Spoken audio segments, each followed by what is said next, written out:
après-midi ordinaire. Un père pressé, un trajet banal, la routine familière du métro, jusqu'à ce qu'une silhouette surgisse. Une fraction de seconde suffit pour que tout bascule. Un malaise profond, une peur viscérale, l'impression d'être confronté à quelque chose qui dépasse l'entendement. Mais s'agissait-il d'une simple passante en détresse, d'une projection de ses propres angoisses ou d'une rencontre qui échappe à la raison? Certaines expériences ne s'expliquent pas, elles s'impriment en nous. Aujourd'hui dans Guéridon, notre invité nous raconte la sienne, sa rencontre avec la femme à la robe rouge.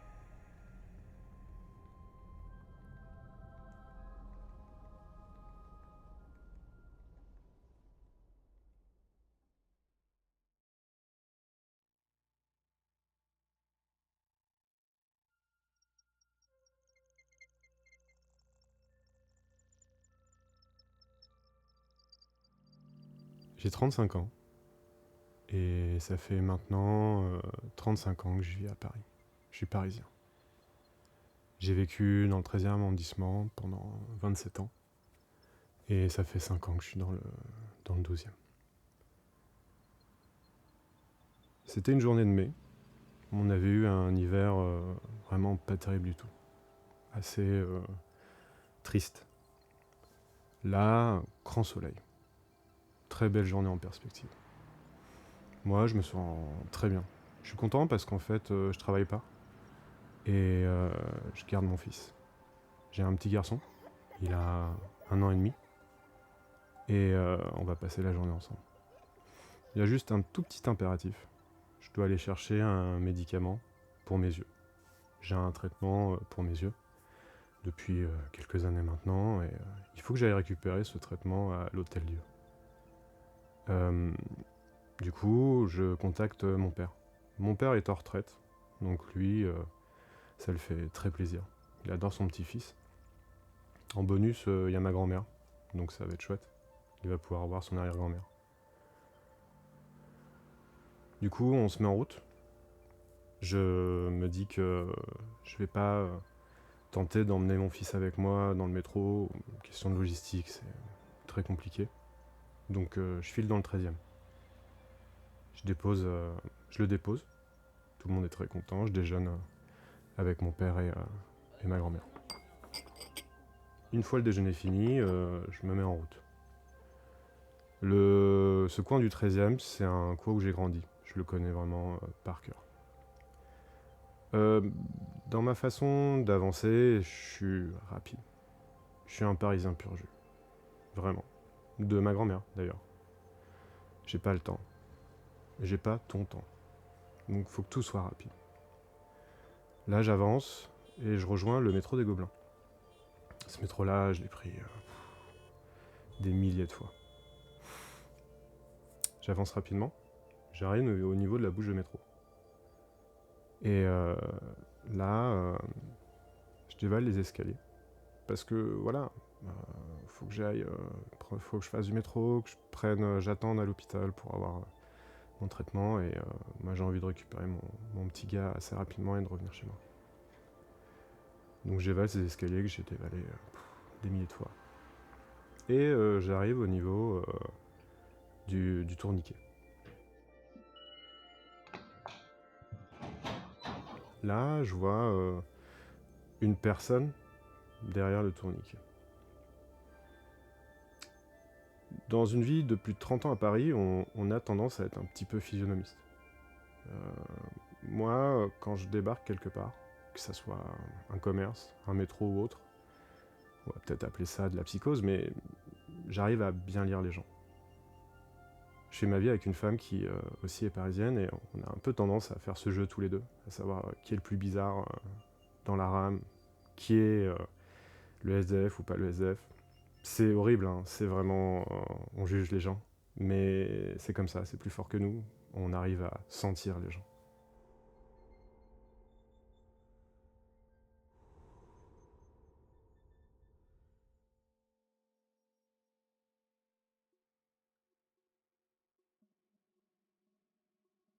Il se trouve que la personne qui est derrière le petit portillon, le tourniquet du métro, je fais pas vraiment attention parce que pour moi, au tout début, je me dis tiens, c'est marrant, quelqu'un qui attend ici.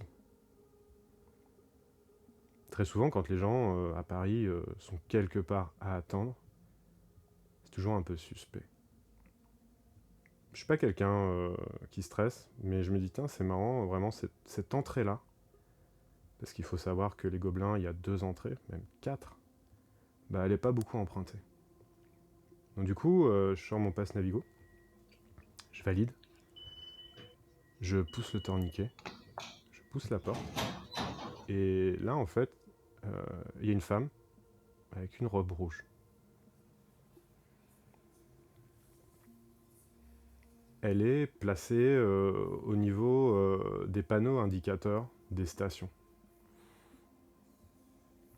Il se trouve qu'elle est placée à l'opposé de la direction où je vais.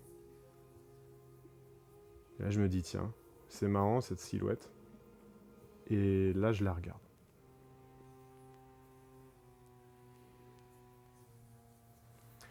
Ça dure un millième de seconde. Mais comme j'ai dit plus tôt, j'ai un côté physio. Et là, je suis pas bien. J'ai jamais ressenti ça. Sa description, elle est blonde, peut-être 1m70, coupe au carré. Elle me fait penser à cette actrice sur l'affiche de Paris, Texas. Elle a des yeux bleus perçants. Les yeux, ils sont entourés de mascara, noir. Mais le mascara, il a coulé.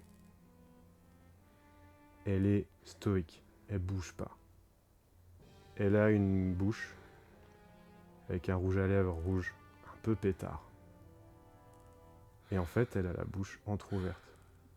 Et sa bouche, elle est noire. J'ai vraiment souvenir, c'est le néant. Je crois même qu'il lui manque des dents. Le rouge, comme le mascara, il est un peu effacé. Elle a une robe qui s'arrête un peu au-dessus du genou. Et elle a une sorte de veste courte. Comme ça, a priori, on pourrait se dire, bon, bah voilà, c'est peut-être une personne qui rentre de soirée à 14h de l'après-midi. Bah, ça arrive, hein. À Paris, comme partout, il y a des fêtards jusqu'à très tard la journée. Mais là, moi, je suis pas bien.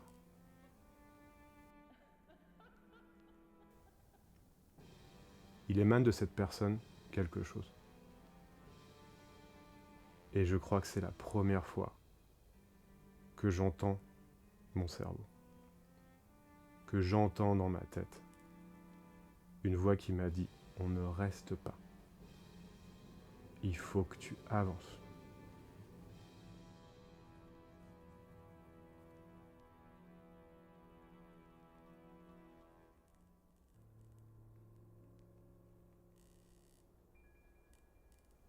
Ma curiosité parisienne, mon côté un peu physio, s'arrête là. En un clin d'œil, j'ai vu qui elle était, et j'ai ressenti quelque chose de pas bien, extrêmement malaisant. Moi, je suis un grand lecteur de bandes dessinées, de mangas, de comics. Je lis ça depuis que je suis petit.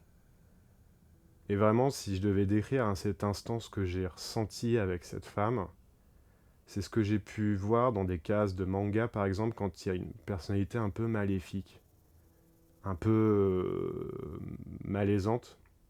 Les dessinatrices et les dessinateurs, ils dessinent des sortes de tentacules un peu noirs, estompés, comme une ombre qui se multiplie, une espèce de pieuvre mal intentionnée. Bah, là, je le vis, ça. Je le vis. Donc mon cerveau prend le dessus et me dit d'avancer.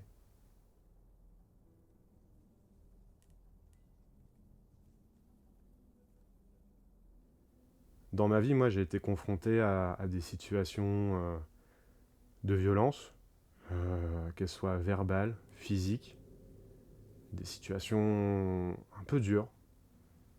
Euh, je fais 1m87, j'ai fait des sports de combat, je me suis retrouvé malheureusement dans des moments où j'ai dû en venir aux mains, et je le regrette. Mais l'intimidation, c'est quelque chose que j'ai jamais trop vécu. Peut-être plus dans la petite enfance, mais pas à l'âge adulte. Euh, j'ai vu des trucs, beaucoup. Dans une grande ville, on voit plein de choses. Et j'ai vécu des trucs, beaucoup. Mais alors ça, qu'une personne comme ça dégage un truc aussi bizarre qui fait que mon cerveau me dise littéralement, mec, tu t'en vas. Et bah c'est ce que j'ai fait. J'avais même cette sensation que ma colonne vertébrale était en train de dire à ma tête, tu regardes vers le sol, tu ne regardes pas cette personne, tu vas prendre ton métro. Du coup j'avance, je prends les escaliers en direction du quai, et il y a une personne ici à côté de moi, un homme. On ne s'est pas adressé à la parole, on ne s'est pas regardé, mais dans ma vision périphérique, j'ai ressenti que ce gars-là était pas bien. Comme si on partageait la même chose. Là, j'ai vraiment, ouais, sueur froide, clairement. J'ai le cerveau qui travaille. Là, j'ai, on va dire, toutes mes années parisiennes de dossiers qui ressortent. Tac, tac, tac, tac, tac. Ça va à 1000 à l'heure. C'est qui ça? Pourquoi? Attends. Elle est maquillée comme si elle allait en soirée. C'est bizarre cette coupe. C'est pas une droguée, c'est pas une ZF, c'est chelou. C'est chelou. Et vraiment là, ça disjoncte. Je me dis, waouh, j'ai jamais vécu ça. Je monte dans la rame. Et là, je me rends compte que ça m'obnubile. Une espèce de quelque chose un petit peu voyeuriste. Je vais dire, mais attends, qui elle est? Et je suis pas en train de me dire, waouh, attends, moi je suis un mec d'1m87, elle m'a fait regarder le sol. Non, non, c'est plus que ça. Il émane d'elle quelque chose qui m'a fait sentir terriblement mal à l'aise.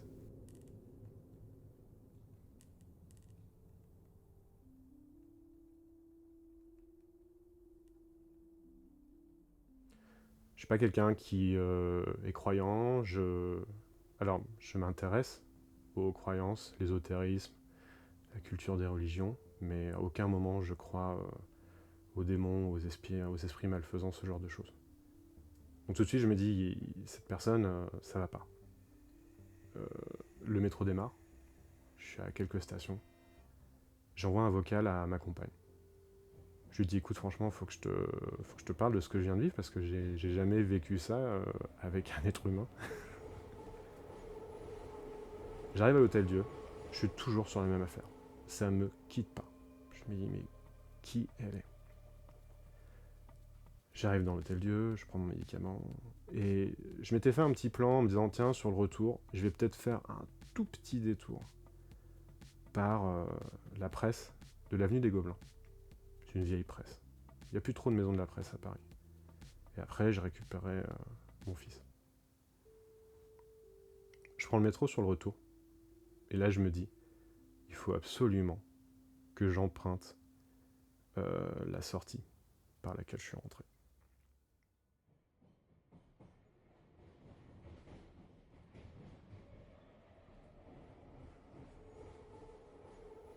Est-ce qu'elle est encore là? Les stations avancent. Hop. Ça avance, ça avance. Est-ce qu'elle est encore là? Les stations avancent. J'arrive au Gobelin. Je descends. Et là, j'ai peur. J'ai peur de revivre ce que j'ai vécu un peu plus tôt dans l'après-midi. Je me dirige vers l'escalier. Et là, je me dis, mais tu vas faire quoi en fait? De toute façon, il n'y a rien à faire. C'est juste l'observer. Moi, ce que je veux voir, c'est si elle est là, si elle est encore là, et pourquoi elle est comme ça, qui elle est peut-être en grande détresse, j'en sais rien. Mais avant de penser au sociable, c'est horrible, j'avais besoin de savoir si elle était là. Et j'avais peut-être besoin d'affronter indirectement ce qu'elle m'avait fait vivre. Il fallait que je passe au-dessus de ça.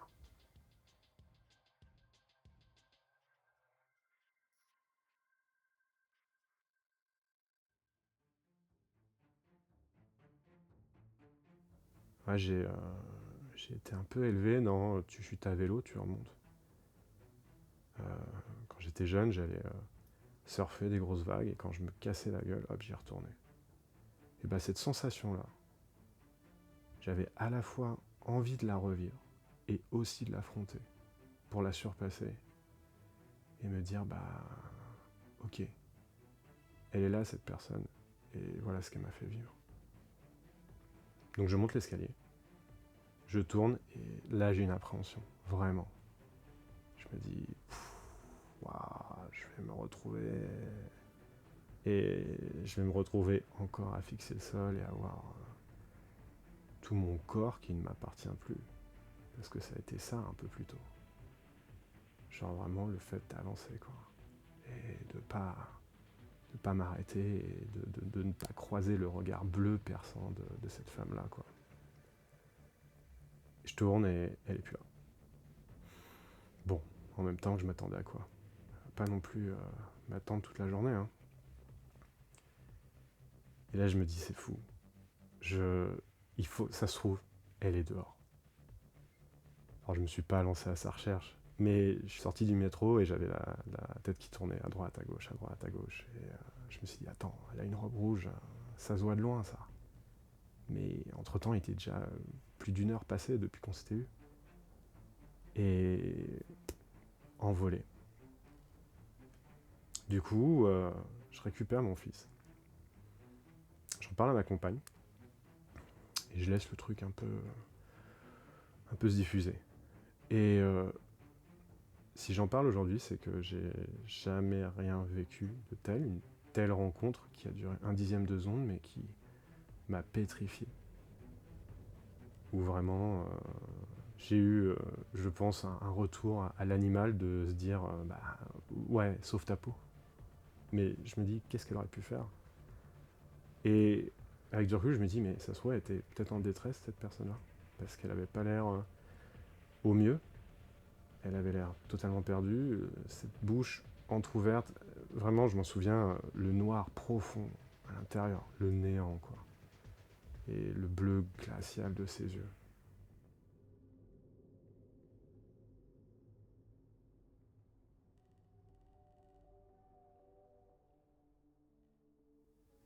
J'espère qu'elle soit assez bon pour elle, et en fait parfois j'y repense et je me dis, ça me fait chier parce que ça se trouve, elle était peut-être en détresse, peut-être qu'elle avait besoin de soins, qu'on appelle quelqu'un, peut-être qu'elle avait une nuit ou une journée difficile, qu'elle avait subi des agressions, ce genre de choses.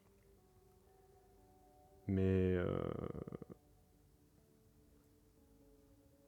ce qui me chagrine le plus, c'est que j'ai réduit cette personne à une rencontre totalement surnaturelle. Je l'ai vécu comme une sorte de chose surnaturelle. J'ai rencontré beaucoup de gens qui m'ont parlé de rencontres surnaturelles qu'ils ont vécues, mais ça c'était autre chose. C'était vraiment un humain en face d'un autre humain, et le côté glacial de cette rencontre m'a fait oublier totalement ce que peut-être cette personne était en détresse. Depuis, je le garde dans un coin de ma tête, de ma vie parisienne, remplie de fêtes, de rencontres, d'amour, d'excès. Et là-dedans, il y a un tout petit chapitre d'un quart de seconde que j'appelle la femme à la robe rouge.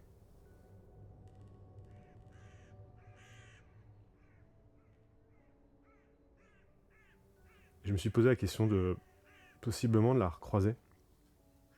Et en fait, c'est compliqué à dire parce que la vision que j'ai d'elle a tellement été angoissante que je peux le dire, je pense que je la reconnaîtrai pas. Pour moi, ça a été une espèce de flash angoissant. L'angoisse. Donc c'est vrai que je souhaite à cette personne de ne pas avoir de problème. Mais je pense à l'image de Paris. Elle est retournée dans le flot continuel de la population. C'est devenue une inconnue. Et peut-être que oui, un jour, si je la recroise, je pense pas arriver en disant qu'elle m'a fait vivre le truc le plus angoissant et le plus bizarre que j'ai eu à vivre dans les transports en commun, parce que je pense qu'elle me dira peut-être que je suis taré. Mais je pense que, comme j'ai dit plus tôt, je suis physionomiste et je la regarderai, peut-être plus longtemps cette fois-ci, pour justement affronter ça, mais de la bonne des manières. Et d'après mon jugement, c'est dur de juger les gens, mais je me dis, ok, peut-être qu'elle va bien. Ou peut-être en la regardant, et je me dirais, peut-être qu'elle va mal. Et ouais, pourquoi pas aller la voir et lui poser la question, bah, ça va? T'as besoin de quelque chose? Et je pense que ça serait la plus belle des manières de réussir à vaincre mon angoisse. Et de détruire l'image que j'ai d'elle comme une sorte de personnage de film d'horreur. C'est comme aller voir la petite fille de The Ring et lui dire « Ça va? Tu vas bien ?» Je pense que ça serait une bonne idée.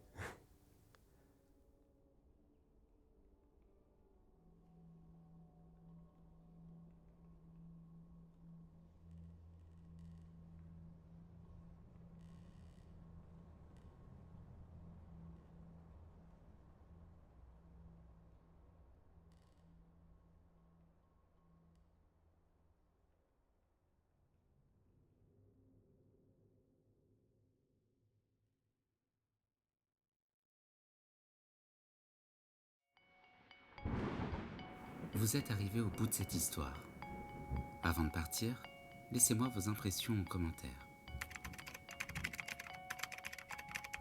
Ce podcast est produit de manière entièrement indépendante, sans promotion sur les réseaux sociaux.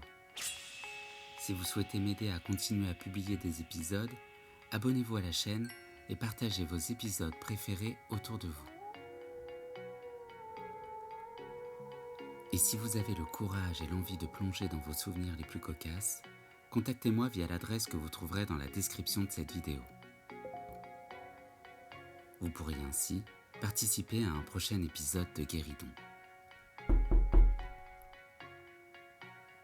Le podcast Guéridon est une création originale d'Elliot Gordon-Rix.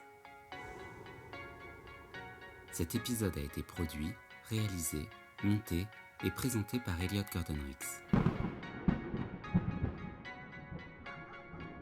Je vous donne rendez-vous dimanche prochain avec un nouvel invité. Et d'ici là, n'oubliez pas de